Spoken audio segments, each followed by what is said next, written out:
મનુષ્ય કેવો છે ને એ પોતાને જ ખબર હોય. બહારથી ગમે એટલો રૂડો રૂપાળો લાગતો હોય, પણ અંદરથી એના મનની અંદર શું હાલે છે એ જાણવું બહુ કઠણ છે. કારણ કે મનુષ્ય પોતાનો જ વિચાર કરતો હોય, બીજાની શું દશા થાય,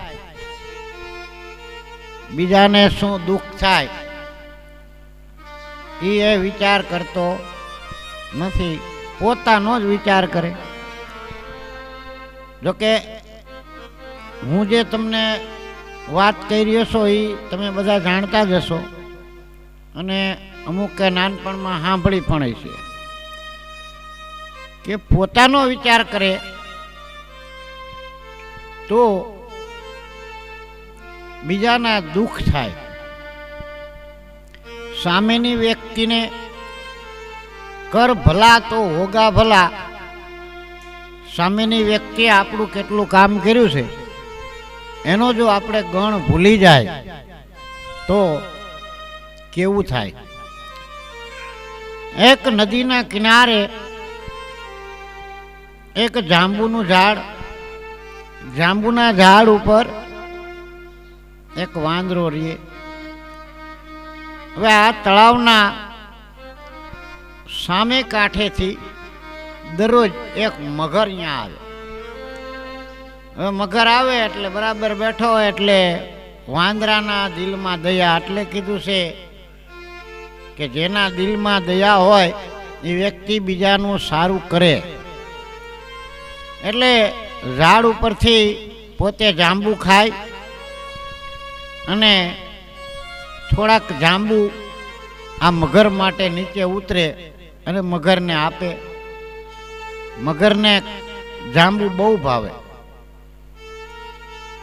એટલે એક દિવસ વધારે જાંબુ થઈ ગયા એટલે પોતાના પરિવારમાં મગરી સામે કાંઠે રહીએ એટલે એના માટે થોડાક જાંબુ લઈને ગયો.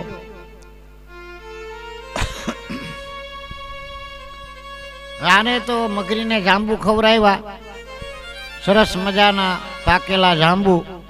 મગરીને સ્વાદ બહુ આવ્યો. બીજા દિવસે કે લેતા આવજો.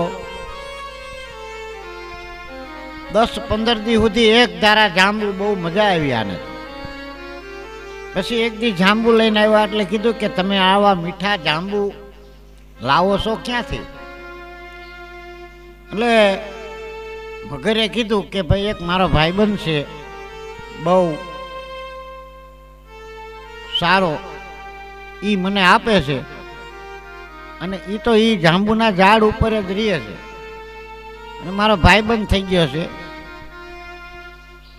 એટલે મગરીએ કીધું કે સાંભળો છો, હવે આ ઘરવાળી હુકમ કરે એટલે તો પછી એમાં કાંઈ ન બોલો. તરત કીધું કે હા બોલો બોલો.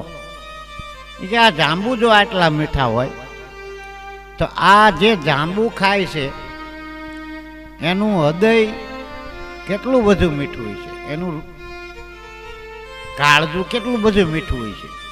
હૃદય એટલે કાળજું. તો કે તમે એનું મને એને અહીંયા લઈ આવો, મારે એનું કાળજું ખાવું છે. એટલે આવા અમૃત જેવા જાંબુ છે તો એનું કાળજું આનાથી પણ મીઠું હોય છે, એટલે મને એનો સ્વાદ ચાખવો છે. એટલે પહેલો કીધું કે ભાઈ કાળજું કોઈનું આપણે ન મગાય અને એ બિચારો મારો ભાઈબંધ છે અને મેં એને જીભથી ભાઈબંધ માંડેલો છે. એક ભાઈ પોતાના માતા પિતાને અહીંયા થાય ને એક ભાઈ વેણથી થાય. એટલે મારા ભાઈબંધને કાંઈ થઈ જાય તો મને પણ તકલીફ પડે. મગરી કે જો તમે ન લઈ આવી જાઓ તો હું મરી જાઉં. કે હવે આ સ્ત્રી હઠ, બાળ હઠ, રાજ હઠ, આ બધી હઠું રહીને એ મૂકે નહીં. એટલે કીધું કે ભાઈ ઠીક છે, હવે જો કાલ હું કોશિશ કરીશ, આવશે તો લેતો આવીશ. કે તારે ભલે. બીજે દી નિયમ પ્રમાણે ઓલો ગયો તો ખરો, પણ એના ભાઈબંધ ઉપર જેટલી એને દયા હતી, લાગણી હતી, પણ સ્ત્રી પાસે કંઈ હાયલું નહીં. એટલે જણ મોળો મોળો રહ્યો મગર. વાંદરો કે આજ કેમ હાવ મોળો મોળો તું બોલતો નથી, કાંઈ વાત નથી કરતો?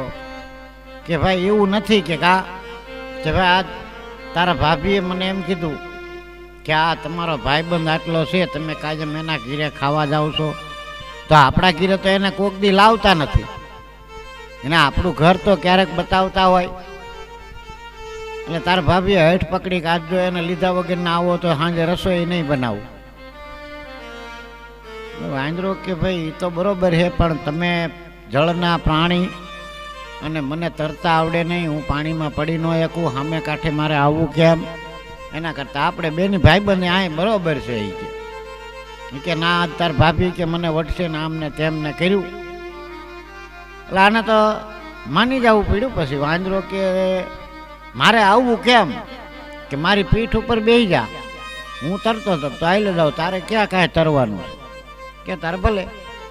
હવે આ પીઠ ઉપર તો થોડાક જાંબુ અને પોતે બેસી ગયો. અડધે રસ્તે પહોંચ્યા એટલે મગરે વાત કીધી કે ભાઈબંધ આવી રીતે હતું, મારા ઘરવાળીએ મને આવી રીતે કીધું અને તમારું કાળજું એને ખાવું છે. એ કે જો આટલા જાંબુ એના મીઠા હોય તો આનું કાળજું કેટલું મીઠું હોય છે.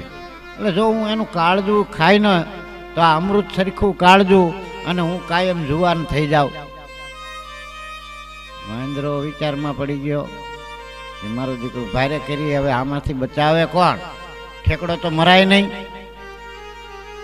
પણ વાંદરો ભગવાનને બચાવવો હોય છે ને, એટલે વાંદરાને બુદ્ધિ હુજી.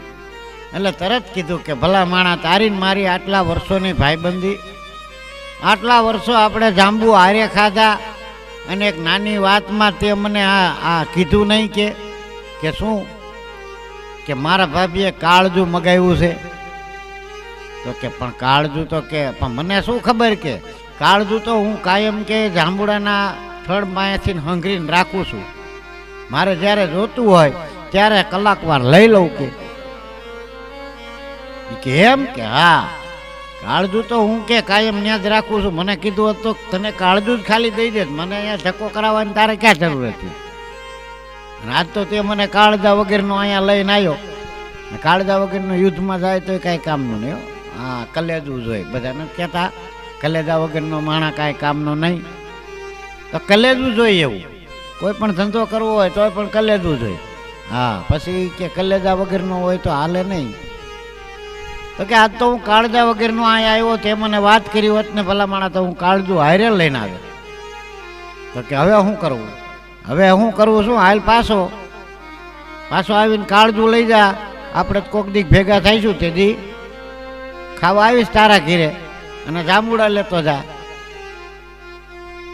મગરે તો મારી પાછી ગાડી ફટ દઈને આટો મારી અને જાંબુડાના જ્યાં થડ પાસે પહોંચ્યો, વાંદરો ઠેકી અને ઝાડ ઉપર સડી ગયો.